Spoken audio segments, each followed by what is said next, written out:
Welcome to my channel. Subscribe, listen, and enjoy my stories every day. The evening was ordinary, like any other as I turned the key in the lock of our suburban home, shaking off the fatigue of another day's work at the office. The familiar hum of life greeted me, the soft purr of the dishwasher and the distant sound of laughter echoing from the living room. Stepping inside, I was enveloped by a scent that was subtly off, a whiff of cologne that didn't belong to me. It was crisp, with a hint of cedarwood, not the warm, spicy notes of my own. I hung my coat and ventured further in, my brow furrowing slightly. "Laura?"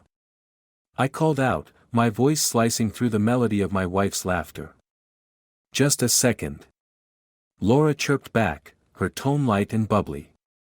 She was on the phone, her laughter ringing clear and musical. I paused at the entrance to the kitchen, watching her for a moment. She was twirling a strand of her blonde hair, her eyes sparkling with amusement. "Oh, you're terrible," she exclaimed into the phone, unaware of my puzzled stare. Deciding not to interrupt, I shrugged off the unsettling feeling and made my way to the kitchen for a glass of water. The evening progressed as usual: dinner, a shared bottle of wine, and idle talk about our days. The peculiar scent of cologne lingered in my mind, but I pushed it aside, attributing it to my overworked senses. The next day, a Saturday, dawned bright and clear. Laura was out for her morning jog, and I seized the opportunity to tidy up around the house. Vacuum in hand, I moved to the bedroom, methodically cleaning every corner. It was then, under the dim shadow of our bed, that I spotted something odd: an unfamiliar pair of men's socks, crumpled and tucked away. They were definitely not mine. A cold shiver ran down my spine as I picked them up, the fabric unfamiliar and wrong in every sense. The room seemed to spin, and I sat on the edge of the bed, my mind racing. The laughter, the phone call, the cologne, it all clicked into a horrifying picture of betrayal. When Laura returned, flushed from her run and cheerful, I confronted her, holding up the socks. Her face drained of color, her eyes wide with shock and guilt. "Tom, Who is he?" I cut in, my voice steadied despite the turmoil inside. Her hesitation, the tremor in her voice as she started to explain, was all I needed to confirm the truth. The weeks that followed were a blur of anger and planning. The betrayal cut deep, and a dark part of me yearned for retribution. I watched and waited, gathering evidence of her infidelity, my heart hardening with each passing day. Our divorce was swift and brutal. I made sure her affair was laid bare for all to see: her friends, her family, her colleagues. By the time the papers were signed, Laura's life was shattered, her reputation in ruins. Now, years later, as I sit in my quiet, orderly apartment, I haven't seen her since that fateful confrontation. But the echoes of our shared life, and its explosive end, linger like the faint scent of unfamiliar cologne, a constant reminder of the cost of betrayal and revenge. The following weeks are a calculated game of chess. Every move I make is precise, designed to unveil the depth of Laura's deceit. The house feels colder, the silence is longer. Laura tries to speak to me, her words tumbling out in desperate whispers, but I am a statue, unyielding. On a crisp Tuesday evening, I return home earlier than usual. The faint hum of a conversation greets me as I approach the front door. Through the slightly ajar door, Laura's voice floats out, tinged with a nervous laughter I've come to dread. I push the door open quietly, my heart pounding in my chest. "Tom. You're home early," Laura stammers, abruptly ending her call. Her phone clatters on the table, her eyes wide with surprise. "Who was that?" I ask, my voice deceptively calm as I hang my jacket with deliberate slowness. "Just a friend from work," she replies, her voice faltering. "We were discussing the new project." I nod, pretending to accept her explanation, while my mind races. "Sounds important," I say flatly, moving past her to the kitchen. The next day, I install a hidden camera in the living room and a software to monitor her phone calls and texts. I'm not proud of it, but the need for truth consumes me. The evidence piles up quickly after that, texts, calls, and late meetings that never add up. One evening, I sit her down at the kitchen table, the printouts of texts and pictures spread out before us like a damning mosaic. Her face crumbles as she looks at the evidence, her hands trembling. "Tom, please, let me explain," she begs, tears streaming down her cheeks. "There's nothing to explain, Laura," I say, my voice cold and detached. "You betrayed me. And now, you will face the consequences." In the following weeks, I orchestrate her downfall meticulously. I contact her friends, revealing the affair. I send anonymous tips to her workplace, questioning her integrity. By the time the divorce papers land on her desk, her life is a shadow of what it once was. As I watch her pack her things, her movements slow and defeated, I feel a hollow victory. The house is silent, devoid of the life we once shared. But the betrayal is avenged, even if the taste of revenge is bitter. As she closes the door behind her for the last time, the finality of the act settles in. I am free from her deceit, but at what cost? The future looms uncertain, and as I sit in the quiet aftermath, I wonder if the price of revenge was too high. The intrigue of our entangled lives continues to haunt me, a reminder that the game is far from over.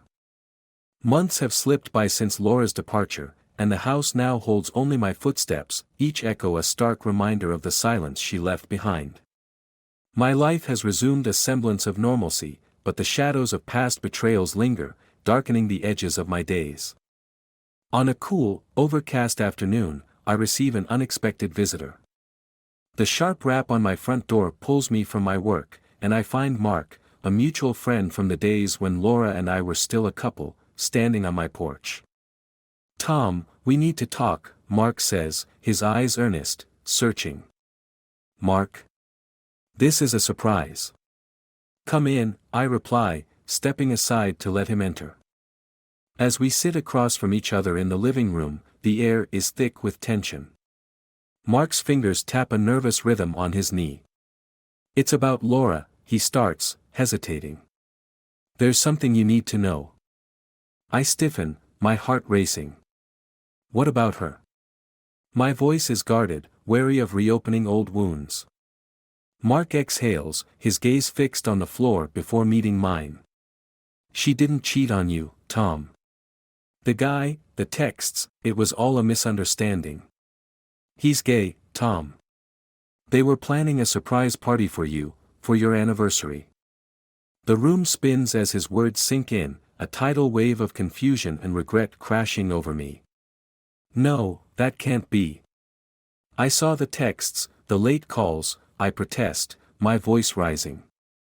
"I know how it looked, but I've seen him, talked to him. He showed me messages where Laura asked for his discretion about the party. He thought keeping it from you was best," Mark explains, his voice steady, sincere. A heavy silence falls between us as I struggle to process his revelations. The foundations of my retribution, so carefully constructed, now seem precarious, the justifications crumbling away. "Why didn't she tell me?" I ask, the betrayal taking on a new, twisted form. "She tried, Tom. You wouldn't listen. You were so convinced of her guilt," Mark says softly. The weight of his words crushes me, the realization dawning painfully that in my quest for revenge, I might have been the architect of my own despair. I have to make this right," I murmur, the decision firming within me amidst the storm of my remorse. The following days are a blur of action. I reach out to Laura, my messages initially met with silence. But persistence wears down her resistance, and she agrees to meet. We sit across from each other in a quiet cafe, the air between us charged with the weight of unspoken words. Laura looks tired, her eyes shadowed, but there's a resilience about her I hadn't noticed before. "Laura, I'm sorry," I begin, my voice trembling with emotion. "I was wrong. I should have trusted you, listened to you." Her lips quiver as she nods, accepting my apology with a grace I know I don't deserve. "It's going to take time, Tom," she says, her voice a whisper. "I know, And I'll do whatever it takes to fix this, to earn your forgiveness, I promise, the resolve in my words anchoring me. As we part ways, the promise of a new beginning, however fragile, hangs between us. The road to redemption is uncertain and fraught with challenges, but I am ready to face them. The betrayal and the revenge have left their scars, but now I seek healing, for both of us. Months of strained reconciliation pass between Laura and me, each day a cautious dance around the fragile threads of trust we are trying to reweave. Despite my efforts and her seeming forgiveness, a cold distance grows, an undercurrent of unsaid thoughts and unresolved feelings. Then, on a bitter November evening, I receive an anonymous email. The message is concise, an audio file attached with a simple note, the truth you haven't heard. My pulse races as I play the file, voices, muffled but unmistakable, Laura's and Mark's. You think he bought it?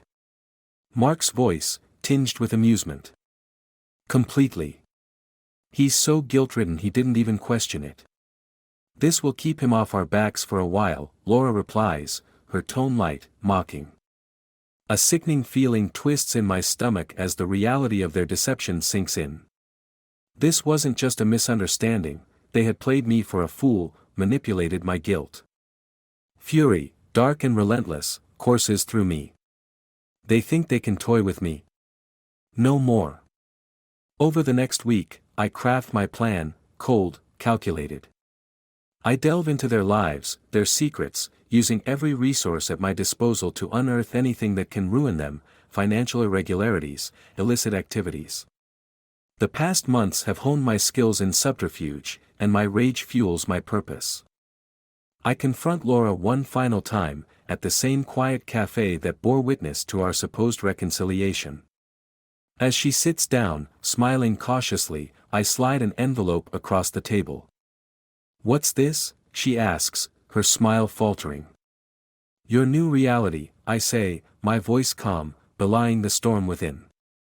She opens the envelope, her face draining of color as she reads the documents inside, evidence of her fraud at work, her secret dealings. I watch her crumble, piece by piece. "Tom, please, you don't understand," she stammers, reaching out across the table, but I pull away. "There's nothing to understand," I interrupt, my tone final. "You and Mark played me for a fool. Now, you both pay the price." She tries to speak, tears streaming down her face, but I stand, cutting her off. "This is the end, Laura. Goodbye." Leaving her in the cafe, broken and defeated, I feel no satisfaction, only a hollow victory. I've exposed them, yes, but at what cost? The final move comes 2 days later. I confront Mark in the dim light of an underground parking lot. As he approaches his car, I step out from the shadows, the evidence of his misdeeds in my hand. "Tom, what do you want?" he asks, his voice unsteady. "Just to give you this," I reply, thrusting the documents into his hands. "Your turn." He scans the contents, panic overtaking his features. "You can't, this will ruin me," he pleads. "You should have thought of that before," I say, turning to leave as he calls after me, his voice echoing off the cold concrete. I walk away from the parking lot, the sounds of Mark's despair fading behind me. I've exacted my revenge, dismantled their lives as they did mine. But the victory is Pyrrhic, leaving only ashes and the bitter taste of betrayal. The night is dark as I drive away, the city lights blurring past. I realize then that this is the end, not just for what we had, but for who I was. The deceit and the pursuit of revenge have left me changed, isolated by my own actions. As I disappear into the anonymity of the night, I sever all ties with my past life, leaving behind the shadows of betrayal, my heart encased in ice, unforgiving and cold. The story ends here, not with reconciliation, but with the stark finality of loss and the deep, abiding hatred of betrayal.